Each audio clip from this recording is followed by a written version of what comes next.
Last व्लॉगमध्ये आपण राजस्थान टूरला सुरुवात केली, त्यासोबतच डाळ बाटी खाऊन आम्ही निघालो चित्तोडगड बघण्यासाठी। आणि चित्तोडगडला गेल्यानंतर राणी पद्मावतीने 16,000 स्त्रियांसोबत अग्निजोहर केलेला आणि एशियातील सर्वात मोठा लिव्हिंग फोर्ट म्हणून चित्तोडगड हा मानला जातो।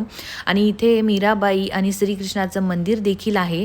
इतक्या पावसातही हा किल्ला इतिहासातल्या प्रत्येक एका गोष्टीची जाणीव करून देत होता आणि असं वाटत होतं की आपण इतिहासामध्येच आलोय की काय।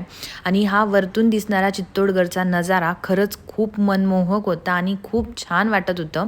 आणि ह्या ठिकाणी तुम्हाला विजयस्तंभ देखील बघायला मिळेल, जो की 8 वर्ष लागली होती हा विजयस्तंभ बांधण्यासाठी। इथे मीराबाई आणि श्रीकृष्णाचं मंदिर देखील आहे, जिथे की मीराबाईला विष देण्यात आलं होतं। तसंच ब्रह्मा विष्णू महेश यांचं देखील मंदिर आहे। आणि इतक्या पावसामध्ये असं वाटत होतं जसं एखाद्या हिल स्टेशनला आलो आहोत। पुढे बघूया नेक्स्ट ब्लॉगमध्ये काय होतं।